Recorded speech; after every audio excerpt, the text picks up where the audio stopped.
Okay. How big can you fit over there, you think? I think a 32 would work. Maybe even just a 24. Yeah, that ain't much. I could take that. Little 2-footer. I'll take about 2 dozen inches there. No, you don't want to take 3 dozen inches? I'm thrilled that you gave me this cup. I know, it's just automatically here. It's what I needed today.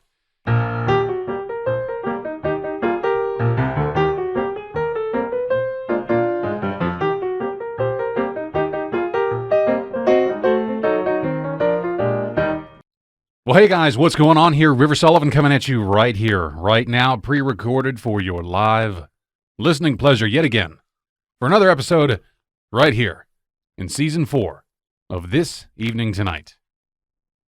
And with me here, as always, the man, the myth, the legend, the silver fox of the sexy sippings of coffee from his now Louisiana mud jug famous bowl, Scott. All right. So how you doing? How's the snow? How was the drive in? You said from you were coming through like the Pittsburgh area and shit. And So this morning the roads were pretty treacherous. Not like the worst I've ever seen, but they were pretty bad. I passed several accidents. Coming back, not so bad. Like even your road here is pretty decent. Yeah. Well, I mean, we live right next to the there's like a state road depot thing there where they have all the salt. When they finally make it to this road, they go ham on it. It's crunchy when you're driving on. You're like, that's no, that's 3,000 pounds of salt every 10 feet. They just brine the road. I've heard some places use beet juice. I wonder how. I'd like to see that in person.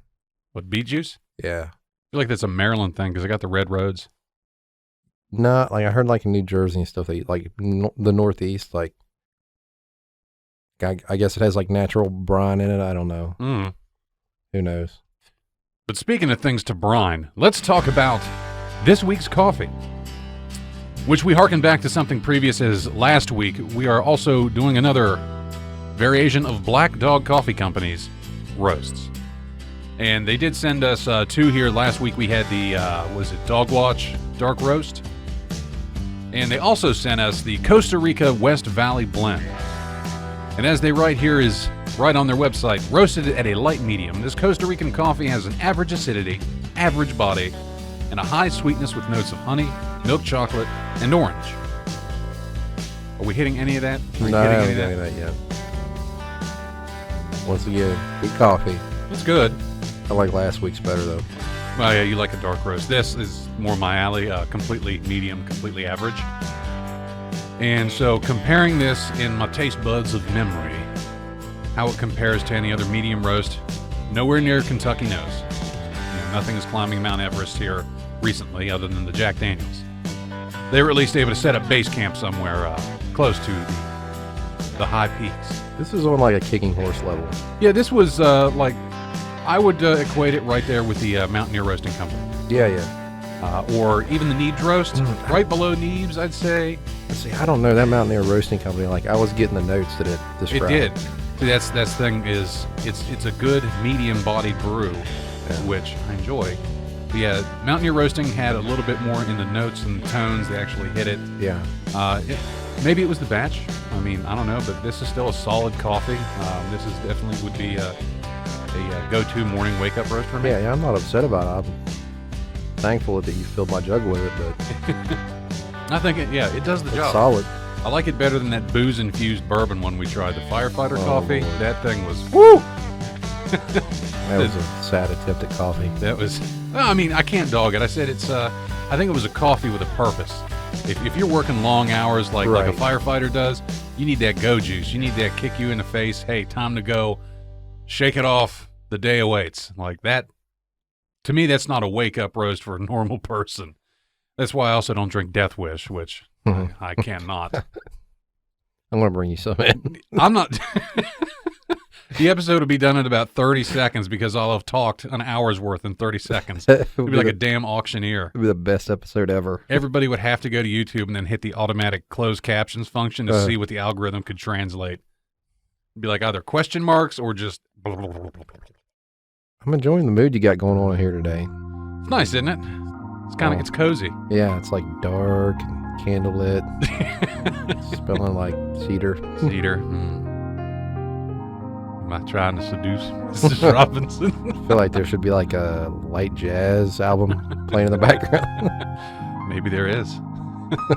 You'll have to listen to the episode when it's done to find out. Also, speaking of cedar, couple things. One, yes, I am burning a candle in here. The cedar firewood blend from Aldi's, because my God, they have everything. I also grabbed a couple of their coffees here that we'll probably discuss some of them next week. Let's go ahead and pull on the truck. Pull on. Let's pull on that fucking truck. Tug my nuts. Just Tuggy McTugger nuts. Just go ahead and pull it out. Just whip it out. Just plow it in there and whip it out. Yeah. God. I have not had a stroke. I'm just stupid. Okay, moving on. You got this. Come on. So we pulled the truck on over here a little bit early in the show because the snow is a-falling right now. Yet again. Winter has been unrelenting on the mountain of Casa de Sully. But staying in that same vein of cedarwood, let's talk about this week's trip into Duke Cannon country. This week's product, guys, is one of the first that I bought that I still use to this day, and I'm actually almost out of it, is the Great American Beard Balm, made with cedar wood. But it was made with Budweiser beer by Duke Cannon. It's their lovely, lovely beard balm. It says, for the beard of a world champion. Duke Cannon's Great American Beard Balm is made with the finest ingredients to help everyday fellows achieve extraordinary beards. Organic shea and cocoa butter help tame and condition the beard, while a touch of malt and hops from Budweiser beer delivers protein for strength. The warm cedarwood. You see the minifin? It's not even me today. The warm cedarwood fragrance subtly enhances a fellow's scent and reminds one of the enduring American values of freedom and ambition. Here, give that a smell. All right. Yeah, I'm going to hit the coffee. You hit that. I do like these little tins they come in. Yeah, I know a lot of people rave about their tins because it's like the Altoids tin, except it smells better and it doesn't exactly have what I was thinking. Doesn't have shitty Altoids in it. That's nice. I've never smelled anything that actually has like a warm tone to it. You know what I mean? Like it's not overpowering. It's like a mellow cedarwood, maybe a hint of vanilla or something in there. It's almost like it's on the order of like the campfire soap I have, but just a little more, has a little bit more depth of smell, scent. I do enjoy it. It's one of those ones that sticks with you. It's not like some of the other products like the soaps. You wash it, you smell good, and then it goes away. But unless you're like right up against yourself. Right. This, I put it in my beard. And my beard's actually, it's starting to get a little bit longer now. We got a few inches down there in the chin, and oh, Christ. Anyway, we got you're doing your own magic today. I didn't even say anything. We got a few lengths of rope hanging off my face, and I can smell it like from all the way down there. And it sounds even worse. Spreading this protein all over my face. What is wrong with me today? But you know what? Sticking around, though, to talk about more of those woods that we love to put on our faces, I have a product that I've made myself. Ooh. Check that out. Is this the same ones you showed me last week? Yeah. So Scott knows, and I'm just kind of sharing here with you guys, I have made my own fire cakes, which are fire starters built or poured into a big cupcake paper. Well, I had enough people that we work around and everything that enjoyed them that I was like, you know what, maybe I'm going to start moving some of these things. So as you can see, we put them here in a nice 4 cupcake holder, brown box, wrapped in how most people do, like that four-way wrap with twine or ribbon. Do you notice what we used here? 550 cord. 550 cord. I like it. So the way I'm marketing that is, this is a fire starter, but it's a nice little gift set. I don't know if I'm going to try to move any of them through our social media or anything. Right now, I'm just kind of keeping it small, selling. Experimenting. Yeah, person to person, kind of seeing what I can do with it. But a lot of people like them because for the money that I have into them, these things are phenomenal. You can cook off of them. They're non-toxic because it uses paraffin wax and some various other fragrances that I put in there because I like the smells of like the Duke Cannon products. Like Old Glory is one of my favorites. It's the tobacco and leather. So I found a way to mix in like tanned leather hide and also incorporate like a sweet Virginia tobacco scent into one fire cake. I call it American Grandeur. And then the other one I call Whiskey Den. Simple, but like I said, these are marketed for. I'm trying to market these more towards like, the working Joe, regular dudes, blue collar workers, rugged type fellas. Yeah. Whiskey Den is very simple. It's just whiskey, mixed with teak wood and mahogany. No, I couldn't find any rich mahogany, and I really wanted to use like cedar wood or anything, but the only thing I could find that seemed to match correctly with the whiskey to pair with it was the teak wood. Because here's the thing, you have to mix these scents individually, and the whiskey one by itself in its concentrated form, holy shit. I thought I was going to get drunk off the vapors. Like I was cooking it up in the kitchen and on the stovetop, and the old lady's like, "Are you drinking?" I'm like, Nope. I think the house is drunk though, because it was everywhere. Like I had to open windows and like walk outside for a minute because it almost gave me a headache. It was so stout, so potent. But yeah, Yeah, they smell good. They look good. I'm sure they do the trick. I will say I was highly disappointed when I first saw them and I found out you couldn't eat them, like they weren't food. Everybody says they look delicious. They do. What did you give me? Oh, I have to burn it? I can't eat it. Oh. But like, yeah, it was, I don't know, I thought the marketing thing for the 550 cord was nice because it is a nice touch. It's like 3 feet of 550 cord on there. So you get everybody loves paracord. Everybody loves 550. Easily make 2 bracelets. Yeah, you can make some bracelets out of it. I mean, you tie shit down, take camping. I don't know. Like you can see over there, I got all the pre-cut ones in my other chair on the back of it. Mm-hmm. Got my boxes over there. Got 2 giant bags of those cakes made. I have like 98 of these cakes made. Selling them in 4 packs. You've been doing big things. Yeah, winter. Getting your Pinterest on. It's all started because of being a homeowner. I didn't do any of this shit till I owned a home. Carpentry, didn't build things. I still don't know how to do that. Like I said, the first thing I did try to build once was a chair years ago, and it was like a 90-pound chair. It looked like an electrical chair too. It was angry. Like I was like, no, it'll be rustic. Nope, it looks like a machine of torture and death. And I rented years ago. After I'd made the chair, I'd ended up renting this complete and total amazing single wide. And I say that with full sarcasm because I think the rent, like I rented this thing, it was like $250 a month. It was it was manufactured and placed in like the 70s, and the insulation had long ago turned to powder, which so it had just fallen under the house into the skirting. Like it was technically a 2-bedroom, and if you walked in a certain spot in the 2-bedroom, you'd go through it and end up in the basement, which was the crawl space under with the apron around it. Yeah. Oh man, and you just shot it full of great stuff. There was plenty. I think that was actually what was holding the house together. I'll never forget. I spent $2,000 in 9 months in a winter there in propane, which is that shouldn't happen. The reason behind that was all the insulation was gone, all the windows were shit.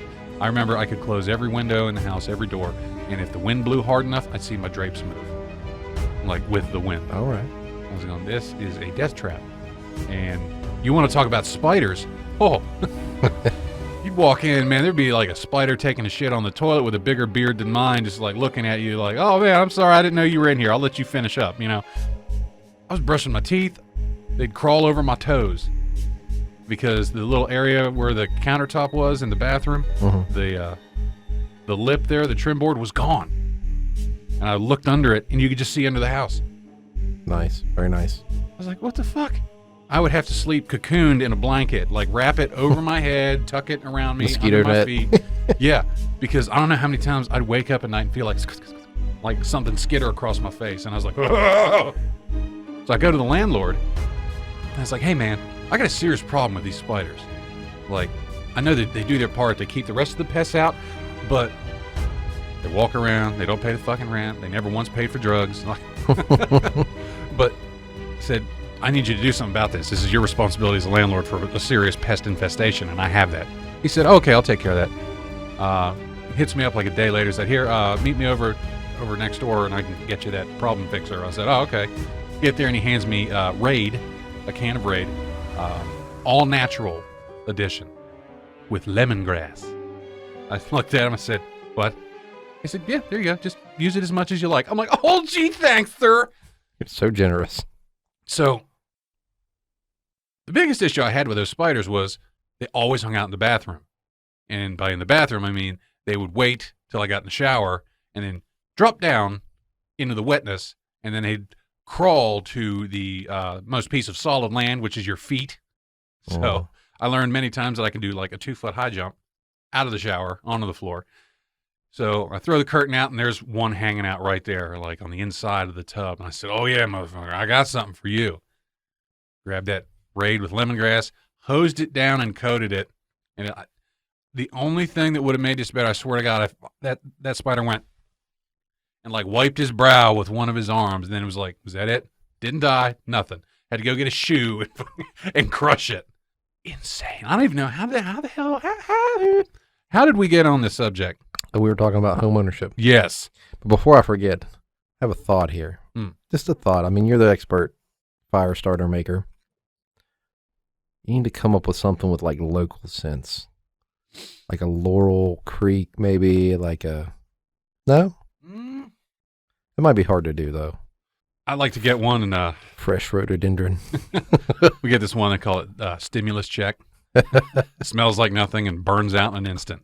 Okay, all right. Oh, man. Oh, that's it. It didn't really do much. It was nice for a second. Oh, it's gone. One of the few things I ever like did as far as carpentry is, in my last house, I did make a workbench, and for being an amateur, it really wasn't bad. Like it had, pegboard. It was super solid. Like, I mean, you could probably set an anvil on it and it'd still be sturdy. Wasn't exactly level though. I'm pretty sure like one leg was just like 1/8 of an inch higher than the other. It was pretty close, but yeah. I don't know where I was going with that. Making things. That sounded better in my head. But it was one of those things, like, I made it so sturdy and so big, like, we had to leave it at the house when we sold it. Like, you couldn't get it out of the house. How much to rent a crane, extract said table, and then replace the wall? Oh, that much? We'll leave it. Oh, so, speaking of wrecking shit, did I tell you I got to go to a smash room on my vacation? I vaguely remember something like that, but go ahead. I don't know if we talked about it I don't think we talked about it on here. So, we drove down to an area of like Morgantown areas, Star City, and they have this place called Mountain Man Axe Throwing. I've heard of it. And you walk in, and it's got all those targets. It's the new thing for people to just throw axes. Like, it's taken over the whole country, it seems like, because everyone's like, oh, I'm going down to the axe throwing. Like, we really are in the 20s again, aren't we? I mean, I did see the guy in a bowler hat a while back, so that's a thing. Going back to axe throwing, you got craft distilleries. Like, I really feel like the Roaring 20s are coming back. But anyway, talks of socialism. Good God, the pendulum. But so we go down there, and I wanted to do what's called the smash room, and me and her did it. Paid like $50 for an hour. Apparently, I didn't even need an hour. Yeah. We get in there, they have you put jumpsuits on and make sure you're wearing steel-toed boots, and you get a hard hat with a face shield and ear protection and gloves, and you walk into this room, and so for $50, we got a bunch of glass, like pottery, ceramic stuff, plates, bowls, pitchers, cups, mugs. Then we got 2 medium items, and then a 3rd medium item because they ran out of a certain amount of glass, so they said, we'll give you more of this. We'll give you one more medium thing. So we ended up with like 2 printers and a fax machine and a big box full of various ceramic and glass things. And they were like, do you have a playlist in mind? Because you can get custom music while you're in there smashing. I said, yes. I'd like to start out with Bob Marley's 3 Little Birds. And they just kind of looked, they're like, what? I was like, have you ever heard the song? Everything Gonna Be All Right. I want to be happy when I'm hitting shit. And they're like, yeah, we can do that. What else? They just hit me with some AC/DC after that. And they're like, okay, solid choices.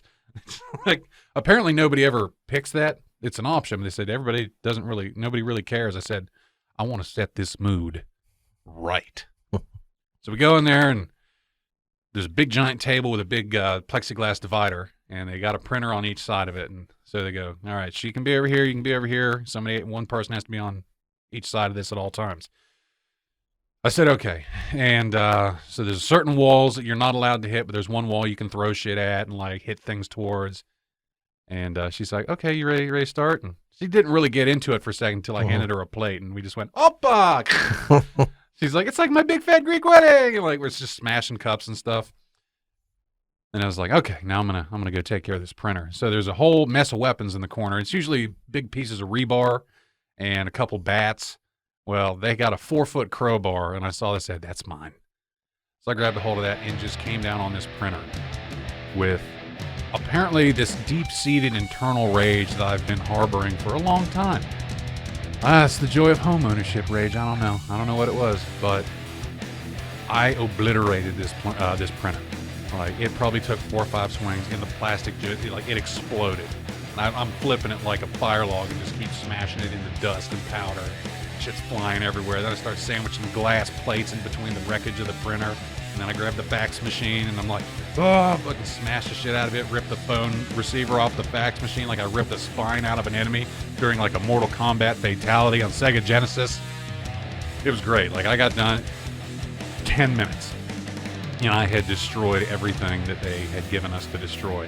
And there was a big screen TV in there with a sledgehammer mallet, or a handheld, like a mini sledge, like an engineer's hammer. And it was like, $50, you can smash me. And I'm like, oh, I want to do it so bad. She's like, do you? I was like, no. I said, we already spent enough money on that. I don't want to. Thinking back, really should have smashed that TV. I don't know, like. It felt great. Breaking up my own stuff unintentionally, like. That's what I mean. It was it's a phenomenal release to be able to smash shit without having to hold back. Do they clean it up? Yep. So, like, basically you're just paying to go wreck somebody's house. Yeah, pretty much. That's kind of awesome. It was a blast. And it's such a blast that, yeah, you should probably know this too, is I'm thinking we should do something like that for the bachelor party. Because I talked to the owner guys there, and they were like, so did you have fun? I said, yeah. The word on the street is, if I pay you enough money, we can get a car in there, right? He like looks around, he's like, yeah. Yeah, we can get a car in there. I'm like, do you do bachelor parties? And he's like, yeah, actually we have. I said, we need to talk about renting this place out for an evening and allowing me to booze it up while we smash a car to death. Because they used to allow you to drink, which was weird. Like, you'd think that's counterintuitive. That's so weird that you can't drink while you're throwing sharpened hatchets and smashing shit. Yeah, with what could possibly go wrong? Well, apparently enough did to where I guess you can't drink there anymore. That's pretty impressive. Like, when I think about these printers, they're normally pretty solid. Like, look, I'll tell you this. I hit shit so hard, where I'm also that out of shape, that I was sore. Like, my entire core and my arms and everything was sore for like 2 days. Because from smashing. When I started smashing shit, though, she stopped, and I looked up, and she was looking at me like, ooh. And then she slid her printer to me. She says, you clearly need this more than I do. I said, oh, no, that's fine. I'm totally fine. Totally worth the drive out there, though. Like, man. Yeah, I get it. Like, there's something, I think it's more common with men than women. Not that it's exclusive, like. To access that basic primal need to express inner rage and angst that you can't do otherwise anywhere else. Right, that just release of anger and rage. Mm-hmm. Like, even if it's your own stuff, yeah, like, you regret it like 30 seconds later. But that's the thing. In that moment, you need it, you know? Yeah, that's the thing with this. There's no regrets afterwards. None. Nice. I got done, and I was like, oh, let's look around for anything left in here, and you might find like a jar that somebody missed on the last one. You're like, you're mine. I did the Thor. Remember the first Thor movie where he's in the diner and he's mortal and he's drinking that coffee? I had a coffee mug in there, and I was like, excellent beverage, another. Like, threw it on the ground. Right. Just like, Jesus Christ. Like, I'm in there with that crowbar with like a Mr. Peanut using it as a tap dance cane, just smashing shit. Like, I walked out of there feeling invigorated. Yeah. Like, well, not even invigorated, but like at peace. Like, the troubles of the world and all the things you worry about just melted away.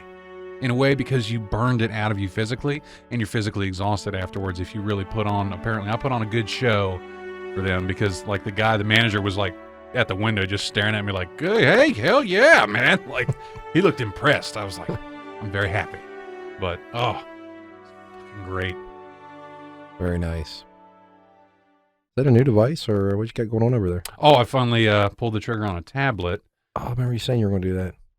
Got me a Samsung Tab A7. It's not the super top of the line, but it's not a piece of crap either. But that Galaxy S9 that I was holding on to forever, I was like, used it for trade, so I was able to get this thing for like $40.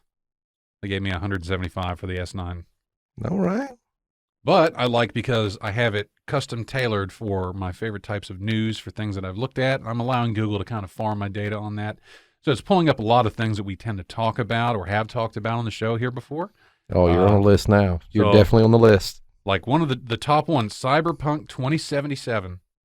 You remember me talk about Cyberpunk? Yeah. It was a game that came out by CD Projekt Red, the guys that made the Witcher series games. The Witcher. The Witcher, yes. Geralt, a.k.a. fuck. Because he says that a lot in the show. But anyway, so CD Projekt Red produced Cyberpunk 2077, which was a futuristic game that kind of reminded me a lot of the art stylings of like Akira or anything like that.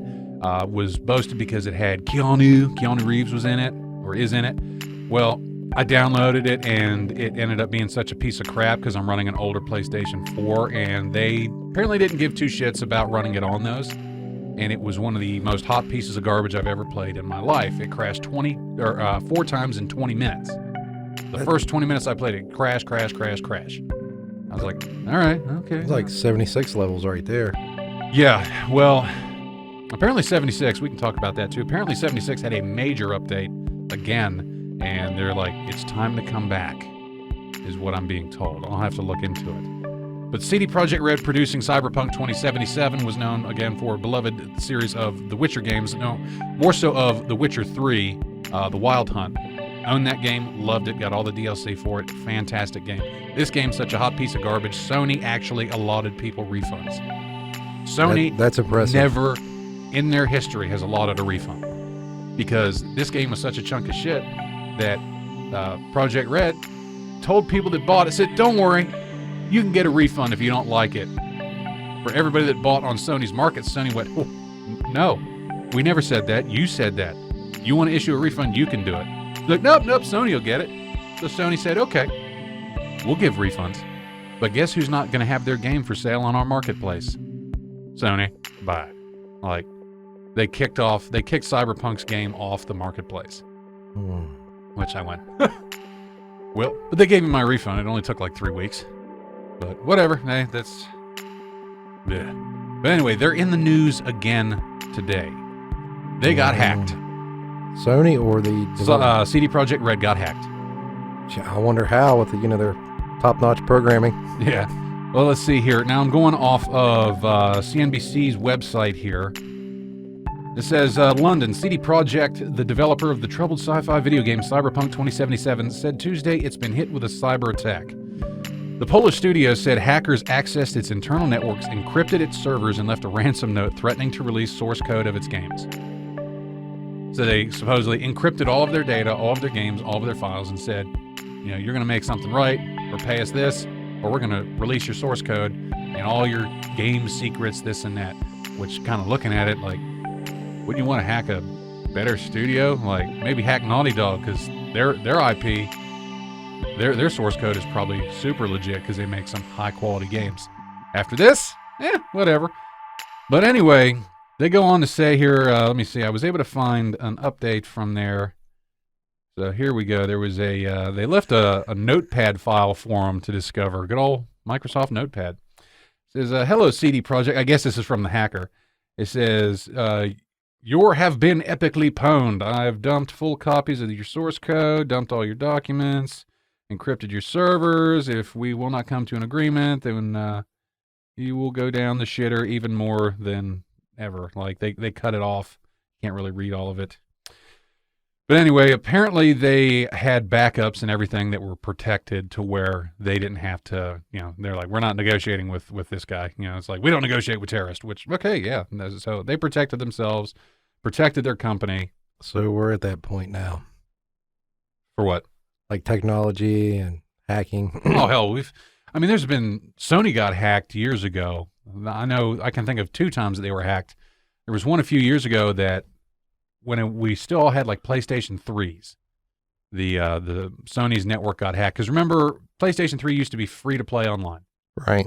There was no yearly subscription like Xbox Gold had their subscription, and now you have PlayStation Plus, which they had to develop out of necessity, and a lot of people were pissed at that because Sony had to eventually start charging people for their online service. Make it secure. That right there, because I didn't agree with it. I said, no, you said it'd be free. It would always be free. And I whined and cried about it.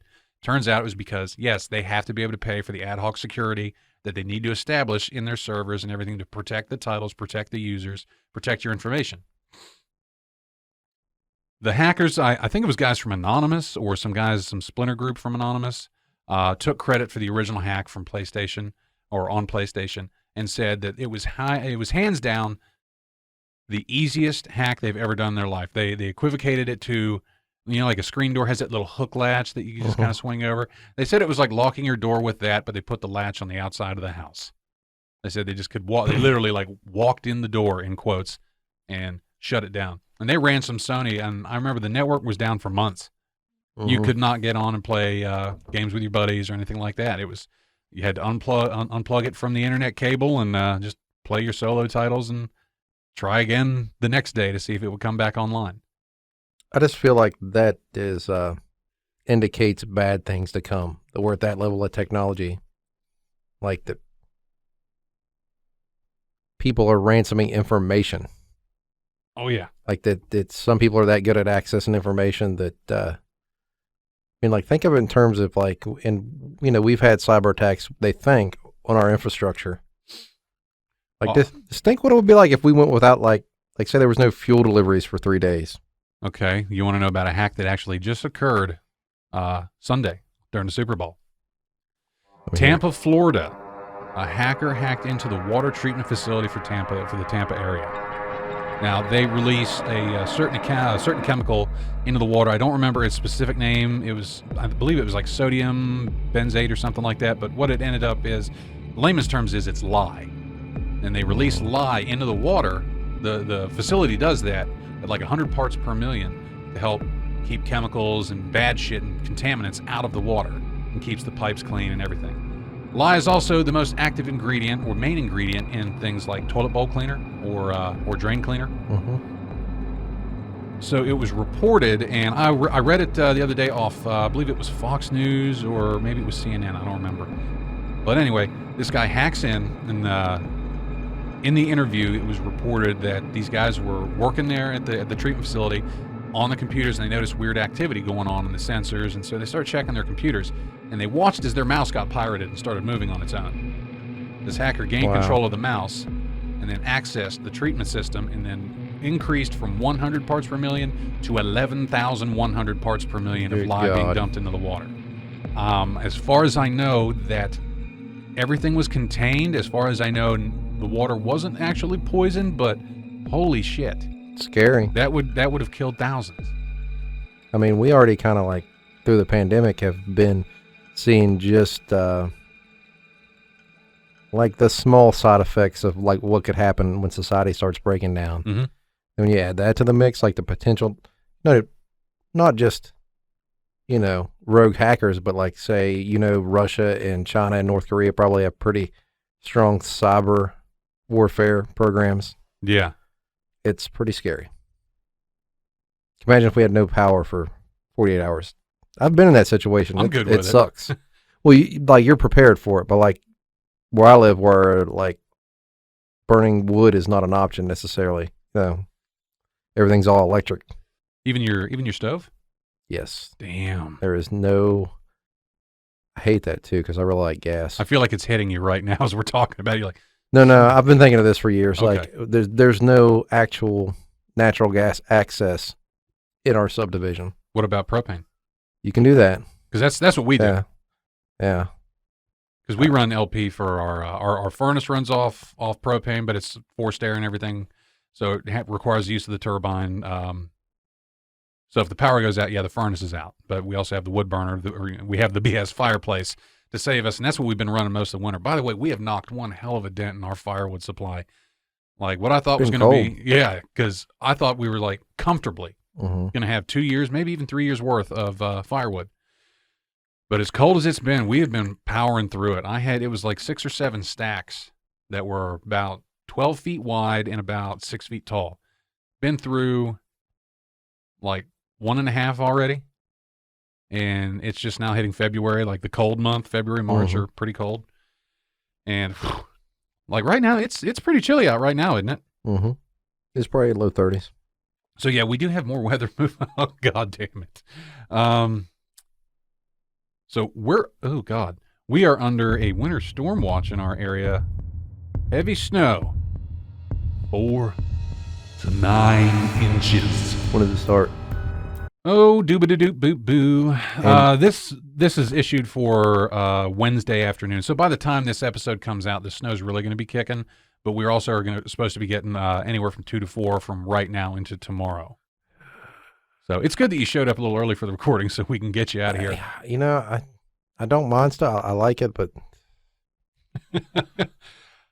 I'm to the point where, okay, so winter's here. It's been here. I love it. I love the snow, but I also like being able to get out of my driveway. And the first 3 days of my vacay were, you were there. Last week's episode, guys, that was a little tidbit of information. Let's not go there. Well, you weren't the only one, man, but old Scott got stuck here for a little while. It was borderline. We were going to have to set up a cot for him. Yeah, I'm not going to lie, I was totally defeated, you know. I was talking to you about that, like all the hours of training. Yeah, like you think about like your experiences over the years, and you feel pretty confident in your abilities, you know, especially when it comes to vehicle recovery. Like, you know, I've done that real world before, you know. And to be pulled out of the snow by the tiniest model the Jeep made. You weren't the only one. The old lady's Equinox got stuck, and the Renegade, who was named Pat, because we didn't know if it was a girl car or a boy car, has since had his name changed. He's known as Sterling because he's pure silver and he's valuable.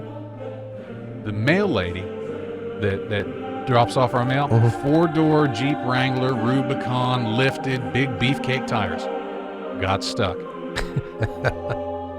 And old Sterling had to pull her out. Well, that makes me feel a little bit better. But like, I just remember looking at that thing sliding over the edge of the hill, or like, you know, canted after I got out and looked at it, and was like, I got nothing. I don't know. There's no hookup points. What are we going to do? The hook would have worked had I known it was reverse threaded. Yeah, that's how intelligent we are. Because I looked at it, and because we were using the one out of the old lady's car, because we couldn't find the one for yours, and I tried it with hers to pull her out, and I said, "It's not going on. It's not going in." I was like, "I know this is the one. I just froze. I went, "Is it reverse threaded?" Yep, reverse threaded. Son of a bitch. So we cranked that thing on there though and left it like it's still on her car. Where snow's coming, so makes me want to buy like some aftermarket steel bumpers. Well, here's the thing: if you get stuck again, we now know that we can hook up that tow hook. I think I'm all right. I got the technique down. Just gun it. That's why. That's the launch point, man. Like it's just throw it in 4-wheel and just hit it. I was pretty much drifting around the bend in your driveway. Now, the only person that didn't get stuck was, I told you, I got that, we finally had to replace our dishwasher. It was like 13 years old. Get the nice fancy KitchenAid one. And apparently there was a piece that we thought was just built to hold the door shut in transport. Apparently that was supposed to be there, the thing that makes it go kerchunk and click and hold. Well, we took that out. So the dishwasher wouldn't work. So they had to order the part. It was like a $6 part, and we had to wait 3 weeks for it. Got here, runs great. Like the guy showed up and was like, "Hey, what's going on? Let me just click. All right, we're done. See you later." Like he was in here for 30 seconds. He's driving this big lifted Ford F-10,000, Ford 150. And he's like, no, I'll be able to get out. No, he gets hung up near the top. And instead of doing anything like backing up, because I was like, "Look, man, you need to start back here from the launch point and go." He's like, "Nah," he just starts at the bottom of the hill and just guns it, and then he gets stuck. Instead of reversing like a human would do, he just gets on it. He just lays on the accelerator, and all 4 tires are spinning.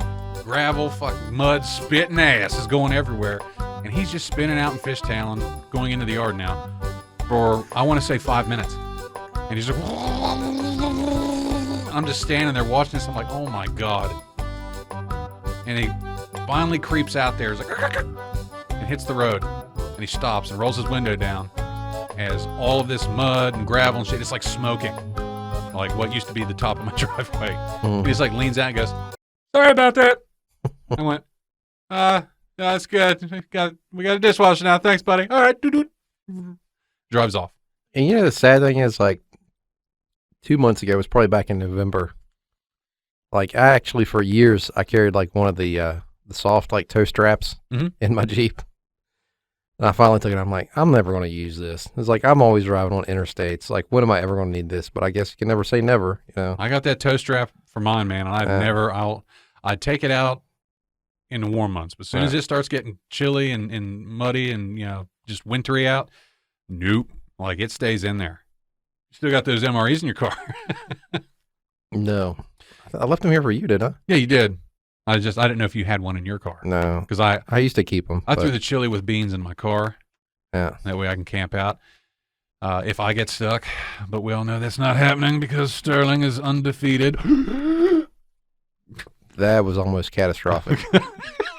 I saw the panic in your face. I got a case. No! It's like, is that what a dad feels when he drops his child? I almost knocked my tablet over. No, you just catch him with the other arm, like, and you don't even think about it. Dad reflexes did not kick in. It's a real thing. I do feel like, it's weird, I feel a sense of importance now, being a man with a tablet. I mean, yeah, you look like you're over there at Master Control. Don't get me wrong, though. The one, I did not download any games or anything on it, but the one thing I did download and put on there was Netflix. And it's like, hey, you can download shit on this to watch without data. I'm like, I'm going to download seasons full of shit. And I went, oh, no, I only got the one with 64 gigs of storage on it. I don't have an SD card for it yet. Man. So I could download like one season of something, but I think this would be real handy when I go out to the beach on that long drive. Oh, yeah. Because it came with a lanyard, the case did, so you can hang it over a seat, and maybe I'll just go in the back and let her drive. Because she's like, I'm driving my car this year. I said, okay. So I'll set up like a hobo bed in the back with a TV, a.k.a. the tablet. Just moving along. Oh, been watching a show on Netflix called Spycraft. Have you seen this? I have not. It's really good. And the reason that brought it to mind is, I guess, I don't know how long ago, but Russia perpetrated a cyber attack on Estonia that was somewhat like what we were describing, those type scenarios. Like, their entire, like, electronic financial system, like, went down. Like, you could not spend money on anything. Like, you're not talking, you couldn't you couldn't take money out of the bank, but ATMs did not work. But you couldn't use your debit card. Oh, so you just couldn't purchase everybody things. Was just screwed. Yeah, like, I'm going to have to put a little bit of personal research into that and see what the results of that ramifications were. But, I mean, that's just one little tiny country. Think, our country, that happened. That makes me curious about my crypto. I mean, we're already on edge as it is. Wouldn't take much to make us all lose our minds, I guess. So, also talking about financial things like that, crypto's on the rise. They're talking about there's going to be some kind of super bubble collapse, I think, in the next 6 months of the stock market. I think the markets are going to crash again, like hard, and supposedly we'll go into another recession. But according to all that, crypto will skyrocket because of it. So if you haven't bought any crypto, I highly recommend you do. Yeah, I'm not as financially literate as I should be. Well, once I got on Coinbase, man, like that's where I started buying those XRPs, which we cannot currently buy right now through them because of the Stock Exchange Commission, the SEC lawsuit that they have on them because they're trying to label XRP as a security and not a crypto, which two sides of the coin right now, or the two stories I'm hearing right now, is one that, hey, I think it looks like that XRP will win. Other guys saying, well, the SEC is going to win. If the SEC wins the lawsuit, all the XRP I've bought is apparently devalued to nothing. That's horse crap. Like the $700 and some I've put into it I will apparently lose. If they do win, apparently XRP now stands to be the most valued cryptocurrency of all time. They're talking got on that. I mean, you can still get on it, but you have to go through somebody else. But I bought a bunch of the other ones that trade similar to it. That was also run by apparently somebody that used to work for XRP, and they got into a disagreement. He said, "Oh, screw you, I'll make my own crypto." And he bought or created Stellar Lumens, or XLM. Ripple is XRP, and Stellar Lumens is XLM. So XRP, XLM, very similar. But like right now I'm looking, Lumens are going at 40 cents, and they're trading very closely. XRP has actually been climbing to where, my God, yeah, they are climbing. They're at 47 cents. And I bought in the first like $100 I spent on it was I bought in when they were like 67 cents. Like they were super high. Everybody was selling because shortly after that, it just plummeted. And then I bought most of mine when they went down to like 20 cents. And I've done the math on it. Look, I'm finally ahead on it. I'm actually making money off of it. But I've also diversified in between XRP, XLM, and now I now own, what is it? 1, 2, 3, 4. I own 5 other cryptos. That apparently that'll be fun. I guess you have to declare all that on taxes when you file them. So I think the only thing I have to declare is the XRPs because I bought them before the new year, and everything else was bought this year. They have like CeeLo, New Cipher, The Graph, and Compound. How do you feel about like, and you know, I'm not versed on tax law, but taxes on income from stocks? I don't know yet. I own 3 stocks, and yeah, obviously it's not significant for you now, but like the whole thought of it, I question. It's a capital gains tax, isn't it? Yeah, like I think so.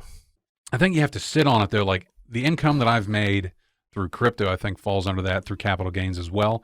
But if you sit on it for more than, I want to say it's either a year or more, it's at least a year that you have to sit on the income from it before you withdraw it.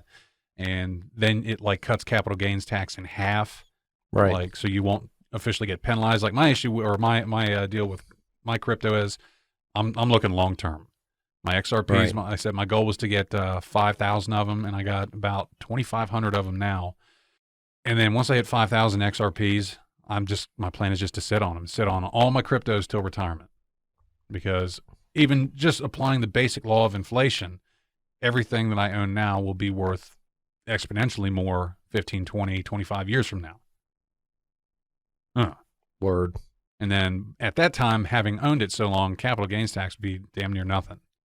Yeah, that's my investment strategy. But you know, I obviously don't have any crypto, but like with my, you're familiar with the plan I have, but Mayonnaise jar? Yeah, well, no, like that through the other job, like so, like I diversify as much as I can, and it's I really don't care about the ups and downs. Like when it's cheap, I buy more of it, and Oh, you're talking like a 401k kind of thing? yeah, there you go. Yeah. But like, Look at us being adults, just talking about adulty things. the things with taxing the profits from stocks, like I understand it was probably designed to target like billionaires that like have no real income other than like they're just sitting back making money off stocks. Mhm. But I wonder what kind of effect that has on like investment in general, like from like the average Joe. I don't know. Like I'm not I want to say, I mean, it all has to be a percentage. I mean, I'm not one way or the other. I'm just exploring my own understanding of it, I guess. One of my kids are going to get back to school full time. kids are still not back to school? No, they just last week or the week before, I think they're back at the blended where they go 2 days a week. And they do homeschool the rest of the week. And previous to that, they had not been in school since before Thanksgiving. Jesus. And from what I understand, currently, I think the teachers union has filed a lawsuit against the State Board of Education. So speaking of filing a suit, this is Oh, one thing I Lord. feel we can close out with it because I don't want to get carried away. You know what's happening today, as in day of recording, not when we're uploaded? No, I never know what's happening. The impeachment trial on former President Trump. Lord. What are your thoughts on this? My thoughts are I try not to think about it too much. So, the way I look at it, one, this has apparently never happened before. Not has there ever been one president they've tried to impeach twice. There's no precedent for what is happening right now. And 2, nobody has ever tried to impeach a president who's out of office. He's already out of office. Like you can't. He's already. You can't get him out of office any further. Like we're already pulled over, man. You can't pull over any further. He's already impeached him. You can't impeach him any further. So the biggest, I don't know if it's a conspiracy theory, but the biggest thought or theory or hypothesis on this is that they want to formalize the full impeachment on former President Trump because they, and by they I mean I guess the Democratic Party or whoever else is aligned against him. Like I know that there has to be some on the conservative side as well, but they don't want him to be able to run again. If you formally conduct and formalize an impeachment against any president, that negates their ability or bars them from being able to run for re-election. Yeah, that's pretty much the gist of it, I think. I think coupled along with, I feel like it's a lot about political clout. It's definitely like a political strategy, I guess, if you will. Like I just... Yeah, normally, like we say on the show, like, both sides suck. I could give a shit. Like, whatever candidate I vote for, it's because I primarily agree with the policies that they want to put in place or the things that are aligned with my personal beliefs as to how they want to conduct said business of being presidential and enforcing whatever their policies and like tax law and immigration reform and whatever I agree with policy-wise is usually the guy I'm going to vote with. But I know there was a lot of people that just didn't like Orange Man, and that's why they voted against him. But did you also know that ever since Biden's been in office, though, BLM and Antifa are apparently still rioting in D.C.? Didn't know that. Apparently, they're mad at him now. What did he do or not do? Apparently, he promised them the world, and they are feeling that he's not following up on whatever. Are you telling me a politician lied? Are you telling me they manipulated a cause for votes? Somebody got used? That has never happened. Who'd have thunk it? Yeah. But, yeah, you don't really see that on the news anywhere. Like, I found it in passing, and I don't even know where. But they were like, yeah, it's... To me, it just speaks to the hypocrisy of reconciliation, among the different factions in the country. Like, you talk a good game about bringing everybody together and making everybody feel included and whatever, blah, blah, blah, one country, come together, defeat the COVID, whatever. Mm-hmm. But this political stunt with this impeachment does not help your case. Now, I know there's some people that feel that he's that dangerous, that it's necessary. I'm not one of those. I mean, was he probably the best president we ever had? No. But he's gone. Like, what? Yeah. This is a dangerous precedent to set. Like, it truly is. I know that, Senator Rand Paul discussed with the House or Congress there that he went on record stating to them that said along the lines of the precedent that we're setting here today, of the lines that we're stating that we're trying to impeach a former president at, he said most of us in the room then should be impeached for the standards or the guidelines that they've set for his impeachment. I can believe that. So that's bold. Yeah. Rand Paul, he's I want to say he's libertarian. He's very libertarian. I mean, he's technically a Republican, but he's very libertarian, very. And his dad, I remember seeing things like that years ago. Was it Ron Paul? Yeah. And I remember seeing a lot of libertarian stuff where they're like calling it the Ron Paul Revolution because he was running for president, I believe. Yes. And I don't know a huge amount of backstory on either one of them, but he's always made bold statements, I guess, that resonate. He seemed like, you could never really know somebody. Yeah, especially through television or the news, but like especially politics. Of most of from what I've seen in the news, he seems to be more one of the. I don't know if you'd say he's honest, but he speaks a little bit more honest by congressional standards, I think. True. Like, he's not afraid to say things that may hurt some feelings. Yeah. No, Trump definitely did that too. Like I said, I wish he'd put the phone down when he was in office. Yeah. I have a Twitter account. I never really followed it, but what do you know? This wonderful world of ours was definitely good at putting up everything that he said on the news to criticize and See, that's the world we live in. This one app completely affected the political landscape in America. True. That's dangerous. Well, I mean, Obama, I think, was one of the first ones that really started doing it. He was very savvy with that, and the people that campaigned with him. Yeah. You get on social media, you get on outlets like that because it's kind of sad to say, but that's where most people get their news is either through Twitter or Facebook or BuzzFeed. I mean, that's how you connect with the younger generation, I guess. Yeah. But I feel like Obama probably had a team of publicists that ran that for him. Yeah. I mean, not that he didn't say those things, but like he did it correctly, Mhm. Where I can just see Donald Trump that's sitting there in his bed at night eating Cheetos and going off on Twitter. I just remember he said McDonald's French fries are what keeps his hair so full and lush because it keeps it so golden brown. It's like I want to. Is it salty? Is it? Just want to lick his hair. Like, yep, that's peanut oil. Yeah, could have some truth behind this. Oh man, did you watch the Super Bowl at all? No. Yeah, me neither. I caught parts of the halftime show. So did I, just because I walked through the living room as we were leaving the in-laws. Like I don't care about sports anymore.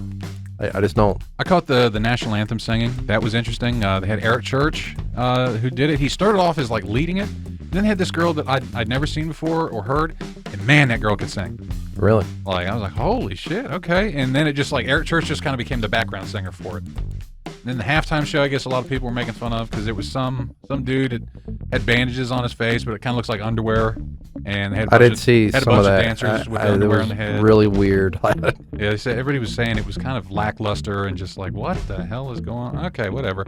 Luckily for me, I never really followed the sports ball. Anytime there was a Super Bowl for me involved, it was probably because I got invited to somebody's Super Bowl party. And then I would ask, what team are we rooting for? Who's your team? Because it's your party. And they'd be like, oh, these guys, 49ers. Or, be like, oh, Joe Montana. Yeah. Joe Montana. Joe Montana. He's the best actor than Joe Montana. But, yeah, I mean, I'm just there to enjoy the vibe. Like, don't get me wrong, I don't hate football or anything like that. There were times, back in the days of old when we could go sit at a bar and be around each other.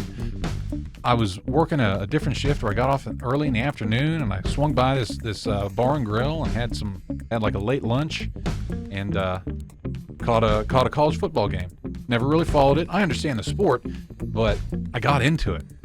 Like I know it's like, oh, home team, West Virginia University's playing, cool, and those are our guys. Yeah, they're from around here. They go to school here. And watching that, you actually I got into the game. The energy around you of the people that really follow the sport, it's contagious. That group dynamic thing. It is. Like you really start to feel that energy, and I appreciate that, and I understand why that kind of energy is wonderful in its escape that allows you to get away from all of the politics and everything that goes on in the world. Now, apparently the foosball is a-changing along with all the other major sports because a lot of people I talk to now, they're like, oh, did you watch this game? Nope. No, I don't watch sports anymore. It's too political. Absolutely. That's where I stand. Everything's been politicized to the point to where the thing that you used to escape from politics and the back and forth and black and white and great divide that I believe is pretty much man-made, manufactured to keep us infighting amongst ourselves. Don't say that too loud. Yeah. You should hurt somebody. Is now you've taken that away from people. You're no longer able to. I agree, but to escape. It makes you wonder if it was ever necessary in the first place. What, sports? Yeah. Well, no, I understand, there's a spectrum of sports, at the local level for your kids, playing the softball leagues, that has more than just an escape. That's actually, you're taking part in a team, exercise, social event and all that. But I mean, at the professional level, which I'm including college because that's what it's become, I don't see it's necessary anymore. And it's what little entertainment it had is all gone. It has become way too political. And it's like when you sit down and think about these athletes that you have nothing in common with at all, most of them, some of them, they're nothing but a bunch of spoiled brats. They get paid all this money and their ego gets inflated and they think that they know everything and they can lecture to the general American public. when it's like, what have they done? Like, what they're just athletic. Yeah. Oh, and that's not same way with Hollywood stars. I was going to say, like, I was about to say that same thing. It's not restricted to just professional athletes. Yeah. And people drink the Kool-Aid like, oh, well, he said it. It's gotta be true, right? Yeah. Sure. The luster and grandeur of having all that money and being known as celebrity. Right. All of a sudden changes a person's mindset that goes, I'm so successful and so rich that I must be smart. Right. Anything I say must be the gospel because I've made it. Look, people hoist me higher than their own children. And if you're surrounded by nothing but people that tell you how great you are, you're naturally going to believe that. Mm-hmm. You know, that's why I feel like it's went beyond like a distraction, like, you know, something we can like bond over and have fun. It's not just sports, but Hollywood entertainment. Generally, it's reaching unhealthy levels. Yeah. Like the Super Bowl itself has become almost like a religious cult tradition. Yeah, like the grand sacrifice. Did you see the Super Bowl? No. Why don't you watch a Super Bowl? What's wrong with you? A lot of people were tweeting about this Super Bowl. Yeah. I did see one that really made me laugh, and I want it to be real. That before the Super Bowl or right after, maybe even the same day, you take the two shittiest teams for the year and then make them play, and whoever the loser is the shittiest team of all. Like, all right. It's like, I want to see that game. But it's become such a like a I don't even know. I don't have the words to describe it. Like such a propaganda tool. Like, well, because it's something everybody watches, and then you realize you can not only market things to a mass audience like that, not just like buying Coke and Pepsi. You can send political messages. But now you can send a political message and realign people. It's ingenious. I will give it that. Yeah, and here I am. It's like I mean, you look at everything in this room computer-wise that I know for a fact it farms everything that we talk about and everything that I type in.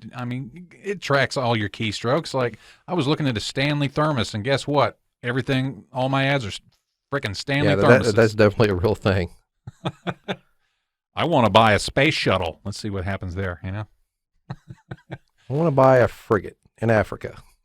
My credit got ran for that, and it was in Bosnia. That's what I said. When I had my identity stolen years ago. Apparently somebody's trying to run your Social Security there, Mr. Sullivan, to buy a frigate out of Mogadishu. Is my credit that good? No. Well, then, no, it's not me. I am not the captain now. Well, guys, it looks like we're all out of time here on the show. I know we covered a broad spectrum of subjects here today, but that's the beauty of the show, is it just rolls to and fro as to where this babbling brook of nonsense takes us as it splashes gently and firmly, sometimes violently against the rocks of reality and all things in between. But okay, guys, don't forget all the other different ways here you can listen. Check us out on Amazon, Tunein, iHeart Radio, Stitcher, Spotify, Sounder, Google Podcasts, iTunes, and VURBL. Also, don't forget to check out the YouTube if you need the BS Fireplace a crackling in the background with special guest, Kat Damon. Also, check out the merchandising shop at shop.spreadshirt.com/TET Show. We will include links in the description below here for the coffee. Our Facebook page where you can get yourself a 10% off coupon order any of your orders of Duke Cannon products. Don't forget to tell them old River and Scott sent you. But all right, guys, thanks for tuning in. Thanks for stopping by. And until we see you here next time on the show, peace out. Be good now.